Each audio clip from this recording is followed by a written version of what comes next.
Kita ketemu lagi dalam pembahasan terkait dengan faktur pajak ya. Ini tata cara pengisian atau pembuatan faktur pajak. Ini mungkin sedikit gambaran saja terkait dengan pembuatan faktur pajak secara manualnya gitu ya. Nanti untuk aplikasinya pada saat kita menggunakan aplikasi e-faktur. Jadi ini dokumen terkait dengan contoh faktur pajak yang lama ya. Jadi kita masuk saja. Nah, ini terkait dengan e-faktur yang digunakan sekarang mulai 1 Juli 2015 gitu ya. Seluruh Indonesia. 1 Juli 2016 seluruh Indonesia. Awalnya 1 Juli 2014 itu hanya untuk beberapa WP besar, kemudian 1 Juli 2015 itu untuk WP yang ada di Jawa Bali, gitu ya, PKP yang ada di Jawa Bali. Kemudian untuk 1 Juli 2016 itu serentak diberlakukan seluruh Indonesia. Nah, ini item-item yang ada di faktur pajak. Isiannya antara lain adalah kode dan nomor seri faktur pajak, kemudian ini identitas PKP, kemudian ini identitas pembelinya atau penerima jasanya, kemudian ada nomor urut yang menandakan adanya nama BKP atau JKP yang diserahkan. Ini harga jual atau penggantiannya berapa gitu ya. Kemudian ini total dari harga jual penggantian. Ini potongan harga atau diskon kalau ada. Kemudian dikurangi uang muka apabila ada pembayaran uang muka sebelumnya. Selanjutnya inilah dasar pengenaan pajaknya, tax base-nya. PPN-nya 10%. PPNBM apabila barang kena pajaknya termasuk barang kena pajak yang tergolong mewah. Kemudian ini tempat menerbitkannya, kemudian ini tanggalnya, tanggal faktur pajaknya ya. Ini nama dari pengurus yang menandatangani faktur, kemudian ini namanya QR Code.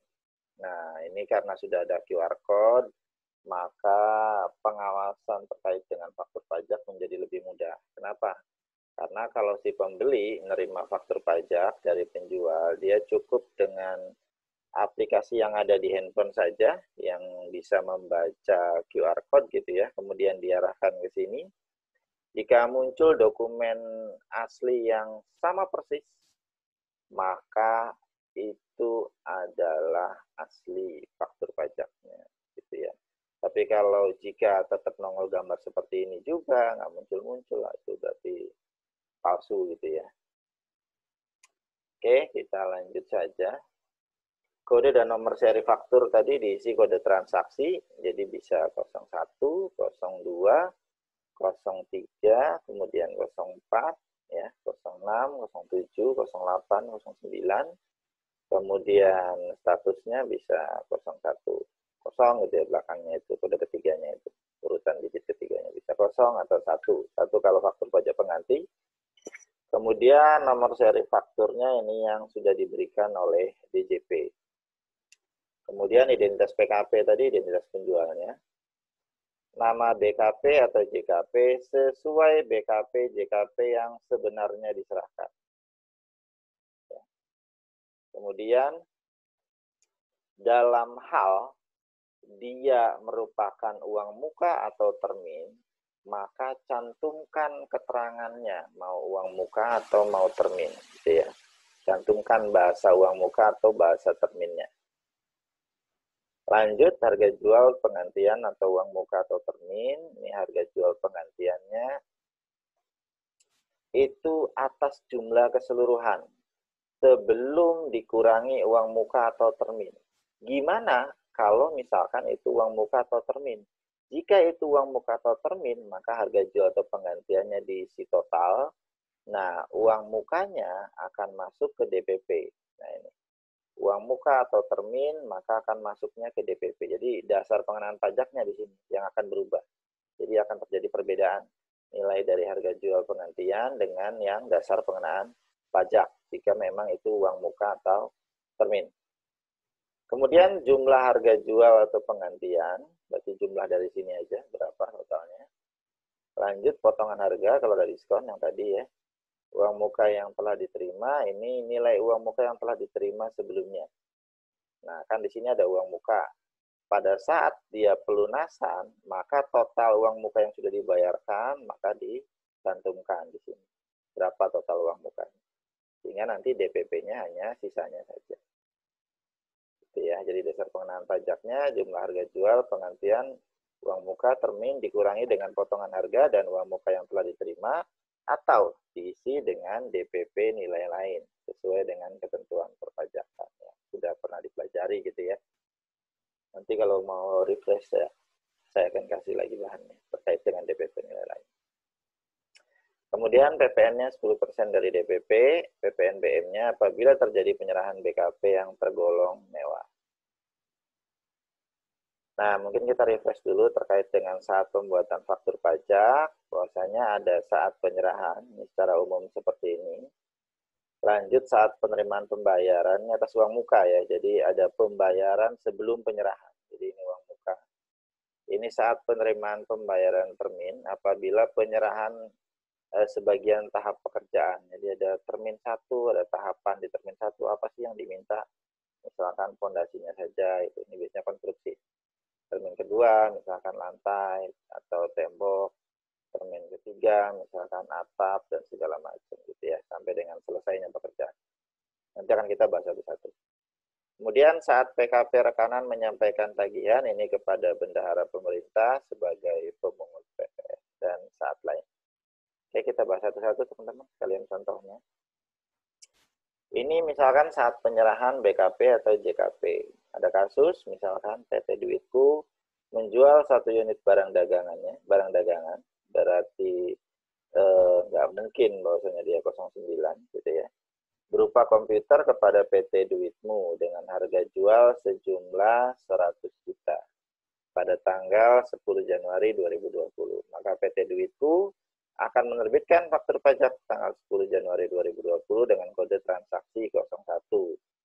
Karena kalau saya cantumkan semuanya terlalu lebar gitu ya, jadi saya ngambil poin hal yang pentingnya saja, karena yang atas itu kan bisa teman-teman pelajari sendirilah ya, nah, terkait dengan nomor seri faktur, kemudian isian penjual, isian pembeli, tanda tangan bisa dipelajari sendiri. Nah, ini isian faktur pajak yang intinya, yang berupa angkanya.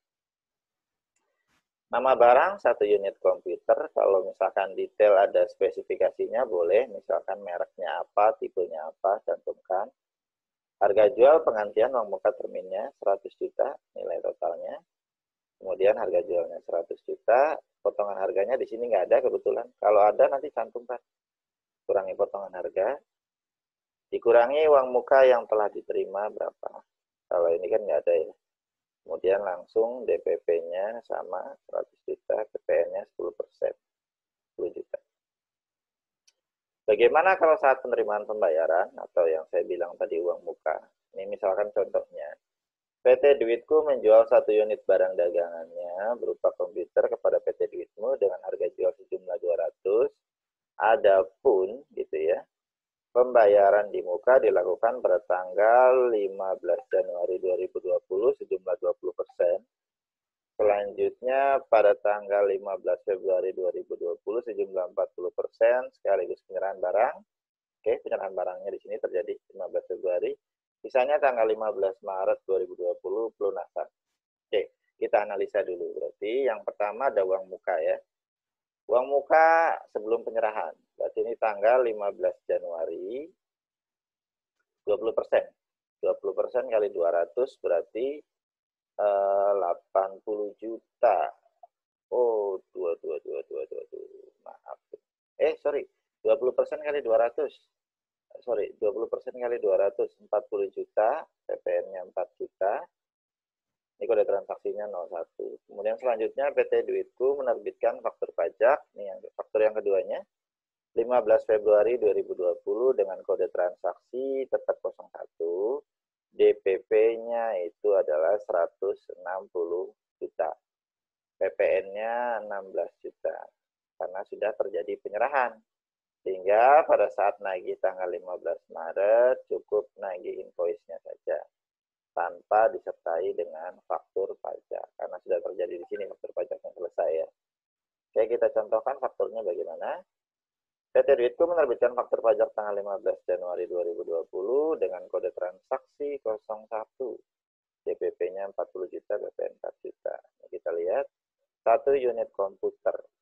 Apabila itu merupakan uang muka atau termin, maka cantumkan keterangan uang muka atau terminnya. Nah, ini tulis saja, uang muka. 200, nilai keseluruhan, harga jual pengantian juga 200, karena jumlah dari ini ya. Dikurangi potongan harga, di sini nggak ada, kalau ada nanti cantumkan saja. Kurangi uang muka yang telah diterima, belum ada. Ini DPP-nya, karena tadi 20% dari 200 ya, 40 juta. PPN-nya 4 juta. Pada saat terjadi penyerahan, tanggal 15 Februari 2020, gitu ya, terbit kode transaksi 01, DPP-nya 160, PPN-nya 16. Di sini 1 unit komputer, sudah nggak ada lagi keterangan uang muka ya. Kenapa? Karena di sini penyerahan.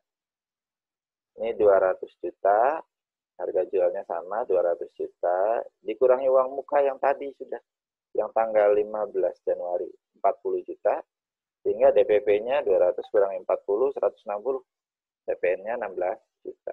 Paham ya?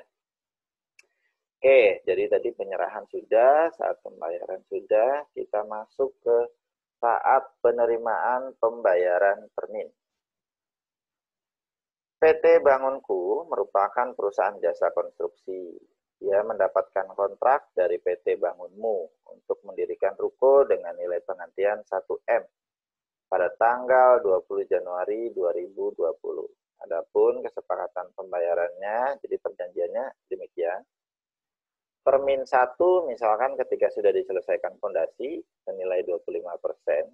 Jadi misalkan ini tagihannya tanggal 1 Februari 2020 pada saat fondasi selesai, pembayarannya diterima tanggal 1 Maret 2020. Termin 2, ketika sudah jadi atap tiap lantai senilai 25%, misalkan tagihannya 1 April 2020 dan pembayarannya diterima tanggal 1 Mei 2020. Termin 3 ketika sudah terpasang tembok dan atap senilai 25%, misal tagihannya itu 1 Juni dan dibayarkannya tanggal 1 Juli 2020.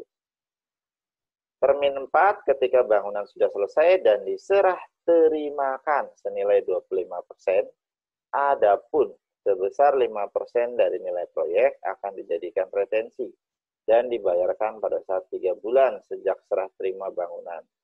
Dan dalam kondisi tidak ada perbaikan bangunan. Jadi misal tagihannya 1 Agustus 2020, gitu ya, pada saat terjadinya serah terima, kemudian pembayarannya diterima tanggal 1 September 2020. Kita cek satu-satu. Ini misalkan termin pertama, ketika dibayarkan, kodenya 01, DPP 250, PPN 25, faktur pajaknya 1 Maret, yaitu saat diterimanya pembayaran. Adapun rinciannya adalah misalkan jasa konstruksi ruko 1 miliar, ini keterangannya termin 1. Harga jual pengantiannya 1 miliar dikurangi potongan harga, karena ini nggak ada, kalau ada cantuman saja. Uang muka nggak ada, kalau termin nggak pernah ada uang muka. Ini DPP-nya 250 juta, PPN 25 juta. Termin pertama kan. Oke. Bagaimana termin keduanya? Sama. Pada saat pembayaran, itu ya, ininya jasa konstruksi ruko 1 miliar. Termin kedua, kurangi potongan harga, uang muka, DPP-nya 250. Ini karena nilainya sama. Kalau misalkan tadi nilai termin keduanya misalkan naik 30%, makanya 30%-nya ya, teman-teman.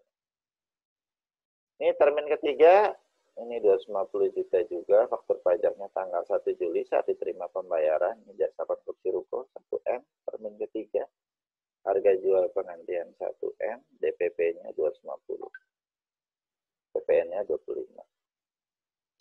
Termin Jika dibayarkan, maka dibuatkan kode faktur fakturnya 01 DP 250, faktur pajaknya tanggal 2020, 1 Agustus 2020, yaitu pada saat serah terima bangunan. Sehingga pada saat pembayaran retensi tidak ada faktur lagi. Jadi langsung 1M gitu ya. Kemudian di sini DPP-nya 250, 25 juta. Nggak ada nih uang muka. Sudah selesai. Sekarang bagaimana apabila saat PKP rekanan menyampaikan tagihan? Maka penerbitan fakturnya adalah pada saat tagihan disampaikan. Misalkan PT Duitku memenangkan tender pengadaan barang dan jasa dari PKN STAN berupa 50 unit laptop dengan nilai kontrak 440 juta termasuk PPN pada tanggal 10 Februari 2020. Jadi tanggal keputusan pemenangan tendernya 10 Februari. Kemudian PT Duitku menyerahkan laptop pada tanggal 20 Februari 2020. PT Duitku membuat invoice dan menagih pada tanggal 1 Maret 2020. Kemudian Bendahara PKN STAN membuat surat perintah membayar dengan mekanisme langsung gitu ya, dan menyerahkan ke KPPN tanggal 3 Maret 2020. Dan membuat surat setoran pajak karena aku kan serahkan sekalian. KPPN menerima dokumen berupa SPM gitu ya, faktur pajak dari PT Duitku dan SSP yang dibuat oleh si Bendahara PKN STAN, maka dia transfer ke PT Duitku. Apakah benar misalkan dalam anggarannya PKN STAN ada kegiatan ini, pengadaan laptop? Kalau benar, maka KPPN menyetujui transfer ke PT Duitku 400 juta. Kemudian KPPN dia setorkan ke kas negara. Jadi SSP yang dibuatkan oleh Bendahara dibayarkan oleh KPPN sekaligus. Kenapa? Karena mekanismenya di sini langsung, bukan uang persediaan atau dikenal dengan istilah SPMLS. PPN-nya senilai 40 juta langsung ya pada saat yang sama. Ini contohnya PT Duitku membuat faktur pajak kode 02 pada tanggal 1 Maret. Jadi saat terjadinya penagihan. Bukan saat pemenangan tender atau bukan saat serah terima barang. Tuliskan di sini rinciannya. Pengadaan laptop 400 unit sesuai dengan kontrak, misalkan PBJ strip 212 garis miring 2 Romawi garis miring STAN garis miring 2020 tanggal 10 Februari 2020 dengan nilai kontrak 440 juta. Harga jualnya di sini 400 juta. Oke ya. DPP-nya 400, PPN-nya 40. Oke, terima kasih. Selanjutnya kita masuk ke sesi diskusi.